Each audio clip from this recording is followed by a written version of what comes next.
Okay. I don't know about proud, but. How many of them are dogs? Yeah, Okay. Cats? Okay, like birds, reptiles? Anything else? Ladybugs. Ladybugs? Yeah. Don't you say Sasquatch either. It's him. I'm just kidding. So as many of you know, Vanessa and I are proud parents to a 12-year-old Basset Hound named Watson. Watson, you know, if you remember Dukes of Hazzard, Basset Hound. Yeah. So Watson is Vanessa's first dog. And I knew she was the one when we were dating because of how she treated little Watson. Myself, I grew up with dogs. I grew up with Labradors. And I fell in love with the breed, the Basset Hound, in 2000. Just after a month of meeting a friend's Basset, I adopted my very first Basset, and his name was Clyde. So Bassets are very sweet, clever, opinionated little Napoleons. These dogs are low body, low riders, and they're usually very ultra mellow. But every so often, they turn manic. And I didn't realize just how manic until a neighbor moved next door with a pet rabbit. FYI, Bassets are bred to hunt rabbits. They have been the same years. Oh yeah. So for about 3 months, it seemed like it was almost weekly that I would catch Clyde, having broken through the fence and staring down what was a gray, long-eared, red-eyed little demon named Mr. Noodles. Why they called him Mr. Noodles, I have no idea. But my neighbors, they loved this rabbit. They treated him like he was Duke of Windsor or something like this. So it's the middle of one Saturday afternoon, I'll never forget it, when I heard, "Roo, roo, roo." And all of a sudden it started speeding up, "Roo, roo, roo." And then it was like in cadence, "Roo, roo, roo, roo, roo," you know, puts the name or the verb hound to the noun. And I heard this echoing from my neighbor's backyard. Oh man, Clyde must have gotten out again. So I go to my neighbor's backyard, and I couldn't believe what I saw. It was like Clyde had an old gray dirty sock in his mouth. You laugh now. He flipped it back and forth, up and down, threw it, nosed it. He would throw it, catch it, lay on it. It's almost like he was taunting me with this gray dirty old sock. He'd bite it and do it all over again. So I tried unsuccessfully for hours, it seemed like, to pry Mr. Noodles away from him. Finally, I got him. Clyde was not happy. And there I stood with Mr. Noodles' lifeless, muddy body in my hand. And I thought to myself, what am I going to do? The neighbors could come home at any moment. Then it hit me. I ran into my house, Mr. Noodles in tow, and I found myself grabbing the shampoo and the soap. And I washed and I washed and I scrubbed and I scrubbed. And once I got all the dirt off, I grabbed a hairdryer and a comb. I primped and blew, and finally got them all fluffed up. Mr. Noodles was looking dapper again. I know. Don't judge me. I was much younger. But I do have to say I was pretty proud of my grooming skills. I'll just put him back in his cage. He looks so lifelike. He looks so lifelike. No one will ever know. On the lookout, I carefully snuck into my neighbor's backyard and quietly slipped Mr. Noodles back in his cage. Then I went back home. Disaster averted. Oh my God. No one will ever know. I kind of lost track of time watching a movie. But then my neighbors pulled up into their driveway. Okay, so let's see how this goes. 45 minutes passed, then an hour, then another. Okay, I'm doing pretty well here. It's time to, take a shower and hit the hay, get some shut-eye. It was then I heard incessant, bloody screams of horror from the backyard. I ran to my backyard and looked over the fence, trying to act surprised. Are you okay? My neighbor just stood there frozen. She didn't know what to do, shaking. I asked, are you okay? She sat there and shook. And then finally, as she raised her hand and pointed, Mr. Noodles, Mr. Noodles. Yeah? He's been sick for the last couple of weeks. We buried him a few days ago, and now he's back.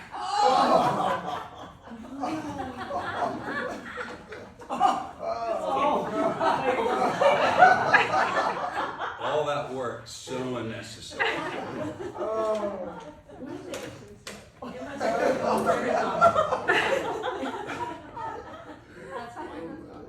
So I hope that you enjoyed my little attempt at fiction today. Today we are in Ephesians chapter 2, and we're talking about grace. How'd you go in there tonight?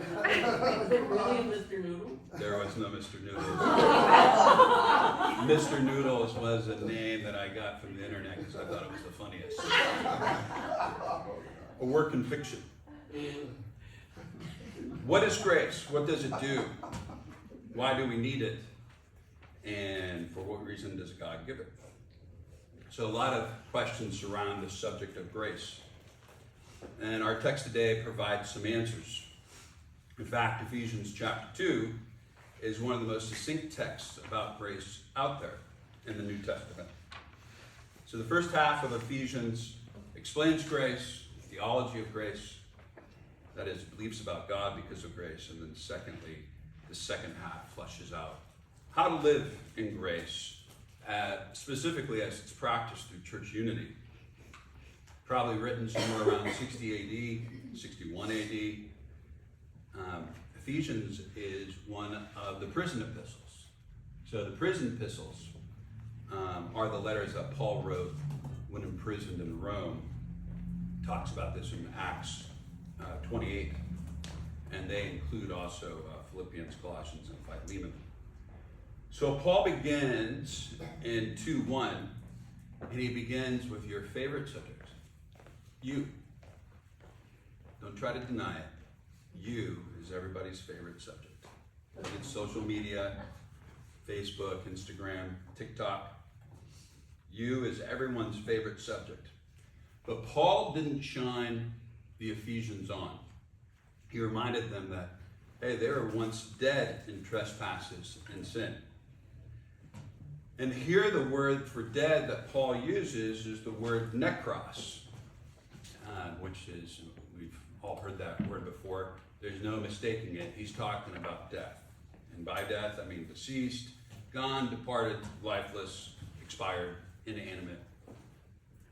And so one of the things that this is interesting to look at is to see how this idea lands with culture. Our culture-wide, we resist accepting any notion that sin is deadly.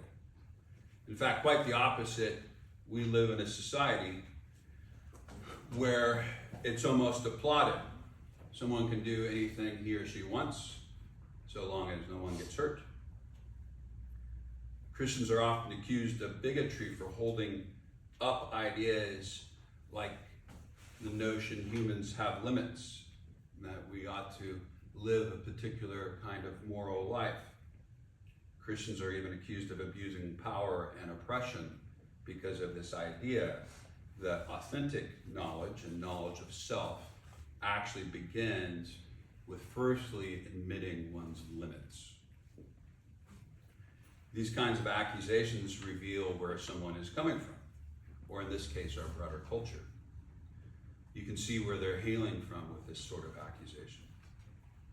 And it's helpful for us to reflect on here a bit as we go into Ephesians, because I want us to consider an alternate proposal. This is what Paul is doing in the chapter. To accuse Christians of oppression for holding to the claim that humanity has spiritual limitations is actually what is oppressive. Let me explain. There's no such thing as neutrality in a worldview. Okay? Observation does not occur bias-free. Our observation will always be directed towards living concerns because we're embodied. So observation is not about not having biases, but distinguishing between the right and wrong biases. For Christians, knowledge begins by admitting that we have spiritual limitations, particularly by recognizing that spirituality is not an individual, but a relational concept. If this is true, it is not oppressive to claim that Christianity, that humans are dead in trespasses and sin. To say that is actually nothing more than what's called a straw man argument. Are you familiar with these arguments? No. So a straw man argument sets up and misrepresents a position in order to defeat it. It's easy to defeat an opponent if you misrepresent what their meaning is, if that makes sense. This is how and why admitting to our spiritual limits, because spirituality is a relational concept and not an individual concept, is not oppressive. Let me explain. It's entirely rational to claim that there is no life in being wicked. There is no life to be found in committing evil acts. The reason and occasion behind ethics, the moral ought, law, the human sciences in general attest to this. And second, and perhaps more revealing, is the charge that Christianity is oppressive, when in reality, an attempt to mask arrogant and more oppressive claims are what is nefarious. The notion that there is no God and that ethics are relative, live your truth, you're not hurting anyone, are far more hurtful than admitting to one's limitations as a starting point for spirituality. So positing counterclaims that are in reality narcissistic as the vantage to appraise all vantages is actually the penultimate expression of oppression. Does that make sense? Now, what I mean by this is really important, so hold with me, because this kind of philosophy has been used by certain political and social and religious camps to turn around and still justify their oppression. Okay? That's not what I mean. Additionally, we need to be mindful that almost all understanding happens via distinction. This, not that. X, not Y. The color red and not the color green. And most distinctions do not come as a perfectly bundled set, right? But rather, they are a unity of oppositions. Right? For instance, by distinguishing between the land and the sky, we're able to mark a horizon. Or one comes to understand a general color by distinguishing between various shades of that color. Understanding via distinction carries into music, art, morality, ethics, and law. In fact, I would actually argue that most worthwhile understanding and meaning comes as a series of productive oppositions, right? A series of these distinctions. And this is exactly what Paul is doing here in Ephesians chapter 2. Part of his final instruction to Ephesians is to explain grace and how genuine life comes from living out grace in unity with one another through Christ.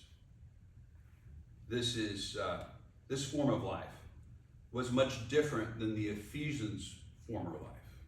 This is the distinction that he's making. So if you look in 2:1 and 2, it says, you were dead in your trespasses and sin, in which you were previously called or walked according to the ways of this world, But then if you jump down to 2:4, he says, but God, who is rich in his mercy, because of his great love that he had for us, made us alive with the Messiah. Another way to think about this is, if you think of how a beautiful diamond ring is displayed against the backdrop of a solid black background, one comes to see that contrast is necessary and needed in order to show off the radiance of the diamond. Likewise, Paul did the same thing with the Ephesians' life experience. They were previously one way, but after grace entered their life, they were another. Their lives were resurrected by grace. It's almost how the language is working here. They became alive in the Messiah. Now, being alive in the Messiah is to have the kind of fellowship with God and one another that causes one to turn from lusts and narcissistic thoughts, verse 2-3. Being alive in the Messiah is not retreating into oneself or to selfishly satiate one's desires and drives. Instead, it is found in extending hospitality, love, care, and grace to others, just like Christ. Grace is outworking. That's what Ephesians is doing here. Grace is the source of unity that Paul is developing. Human beings are first and foremost moral creatures. Morality and ethics are central to our interdependence. Not independence, not dependence, interdependence. Trying to separate morality and ethics from our self-understanding is to deny the social nature of our existence. It is akin to like taking out all the verbs out of a language. You lose the ability to indicate meaning and significantly more complex meaning. So, understood from a hyper-individualist vantage, which is, I think Paul's talking to us here, living your truth is no truth at all. Instead, authentic and constructive self-expression comes by means of being part of a Christ-centered community. Since human beings are the most social of all creatures on planet Earth, genuine truth turns outward when we embody grace and when we live with the full loving character of Christ. Now, the amazing fact about grace, and this is the most fun part, is that it does not originate in us, but it is absolutely free to us. What does the loving Creator do? He extends his love to creation. In his love and grace, we move and have our being. Take a look at Ephesians 2:8-9 again. For you are saved by grace through faith, and this is not from yourselves. It is a gift of God, not from works, so that no one can boast. Said another way, the grace of God is what truly liberates us. And this happens when we admit and accept our limitations. There are some things that human beings just plain can't do. So it is very good news to realize that something or someone greater than yourself, more generous in kind, is vested in your thriving. We all know it. And now, by the embrace of God through Christ, we can admit to it without fear. In Christ, God has not left humanity to fend for itself. Instead, God became one of us, forever tying himself to our destiny. All things will be reconciled in Christ. Admitting to our limitations, paradoxically then, allows for growth. Consider this. In coming to an end in yourself, the possibility of becoming something more occurs. By opening to the relationship behind all relationships, we can be caught up into something much greater. This is precisely why genuine Christ-centered fellowship is so imperative in Paul's instructions here. our storied lives unfold through relationships. When these relationships are engraced by Christ, we learn and experience hope and life's purpose anew. So you see, the grace of God changed the Ephesians' reality. Hence, Paul reminded them to never lose sight of grace that had been realized in their own life. They were not to revert to their former ways, but to press on, continuing to walk in fellowship in the new life of grace, never again returning to their prisons.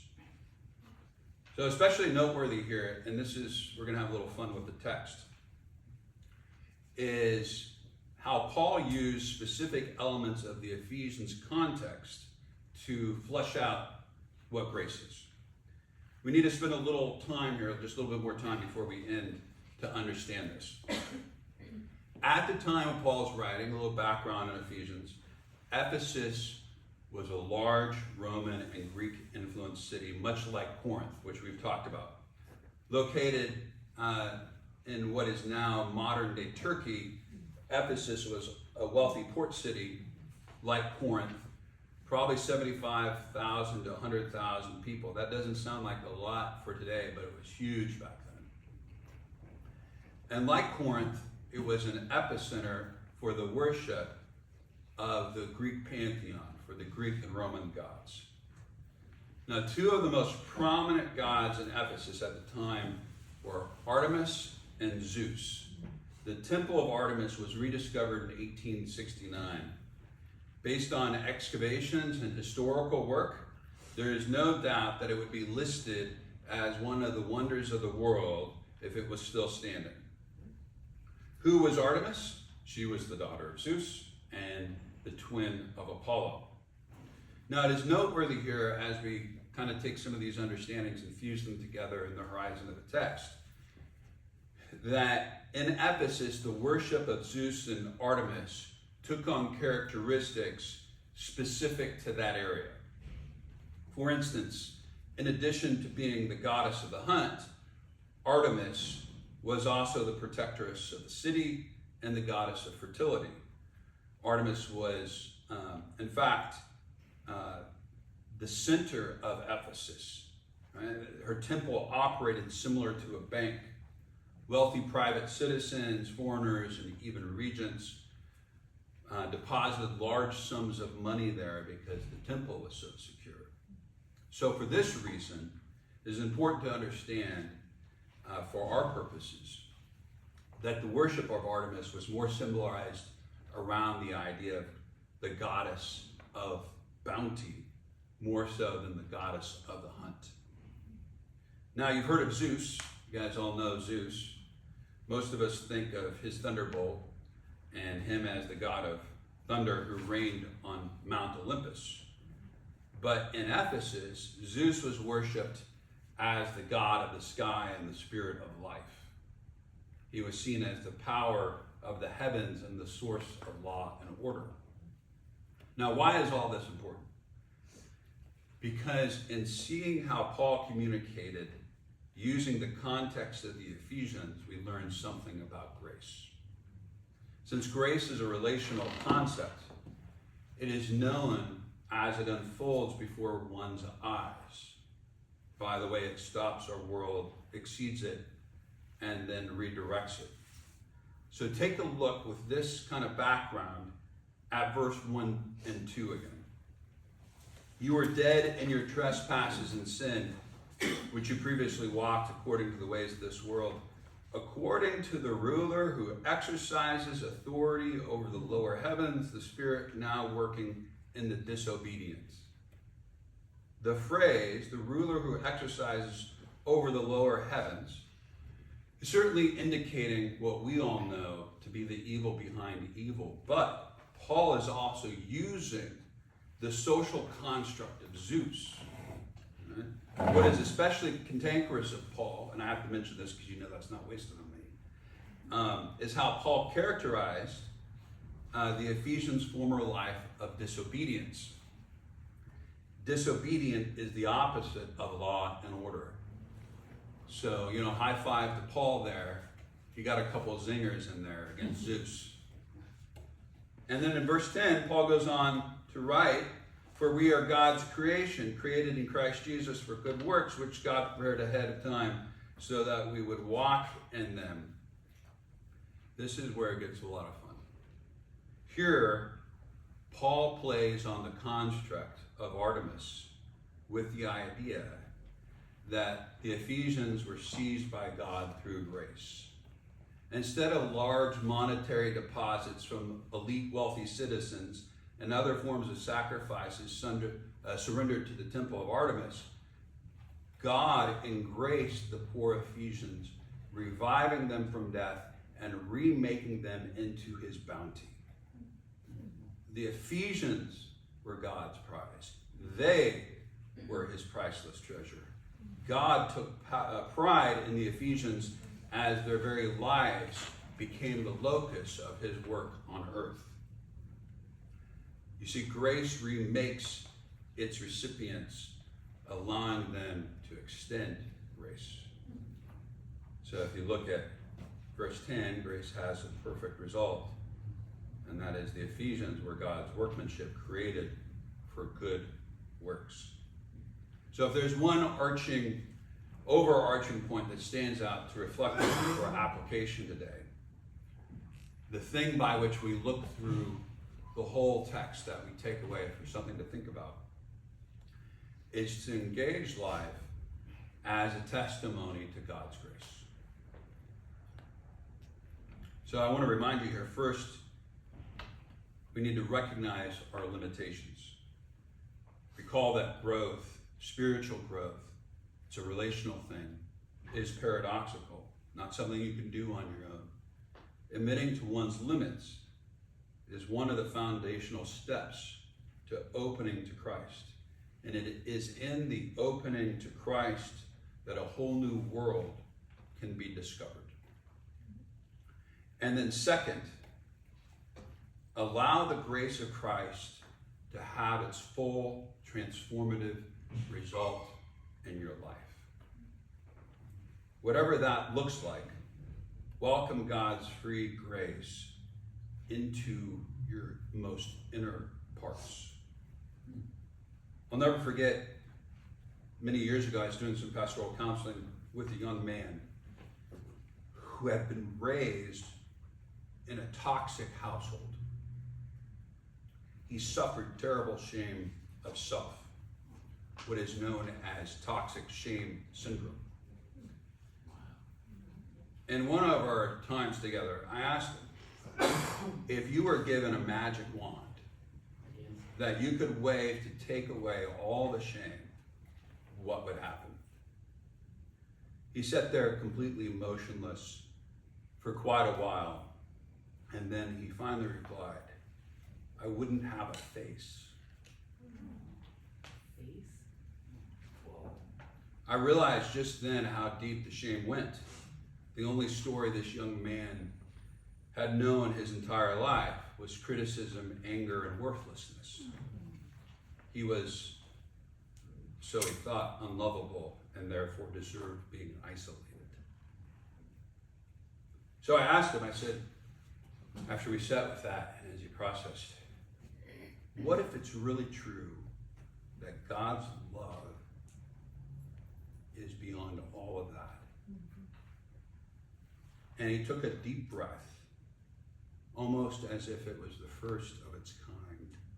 And he said, there, still very powerful to me. In that place, beyond it all, I am free.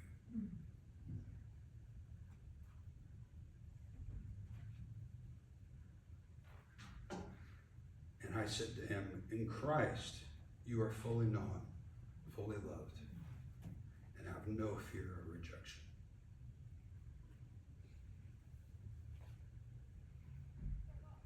You see, God knows all the secret things, all the infirmities, all the failures.